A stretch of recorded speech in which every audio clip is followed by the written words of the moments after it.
Good morning. Infosys bike का last date है 26 नवंबर।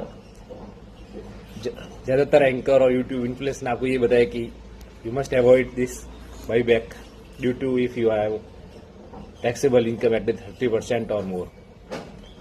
देखिए, अगर आपकी इनकम और आपके शेयर होल्डर की total annual income estimate total annual income 12 lakh या उससे बिलो है, you must apply this to benefit. One is the amount received from buyback is held as treated as deemed dividend income, means you not taxable at the 20% or 15% whatever, short term capital gain or long term capital gain 10%. The tax on deemed dividend income is as per your slab. If your total income is below 12 lakh, then you must more beneficial. And the second is the cost of Infosys share, that's you must standard for। अगर आपने apply किया है Infosys buyback में तो अब जान लेते हैं बेनिफिट नंबर 2।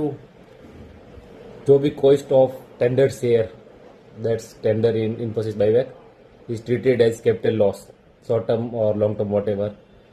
मतलब ये कि आपका जो भी कैपिटल गेन है उसमें से ये टिल नेक्स्ट 8 ईयर तक आप अपना लॉस एडजस्ट कर सकते हैं, अगर आपके पास गेन है तो।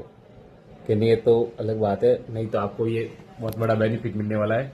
20% और फिर 10% लॉन्ग टर्म शॉर्ट टर्म, उसके ऊपर जो आपको टैक्स पेबल होगा उसमें से ये टेंडर की जो कॉस्ट है टेंडर ऑफ इन्फोसिस शेयर वो लेस कर सकते हैं।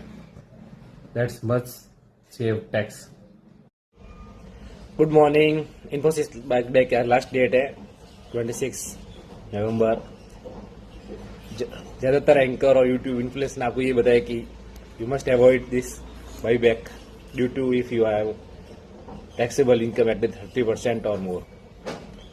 देखिए, अगर आपकी इनकम और आपके शेयर होल्डर की total annual income estimate total annual income 12 lakh या उससे बिलो है, you must apply this to benefit. One is the amount received from buyback is hold as treated as deemed dividend income, means you not taxable at the 20% or 15% whatever, short term capital gain or long term capital gain 10%. The tax on deemed dividend income is as per your slab. If your total income is below 12 lakh, then you must more beneficial. And the second is the cost of Infosys share, that's you must standard for। अगर आपने apply किया है Infosys buyback में तो अब जान लेते हैं बेनिफिट नंबर 2। जो भी cost of tender share that's tender in Infosys buyback is treated as capital loss, short term और लॉन्ग टर्म वॉट एवर। मतलब ये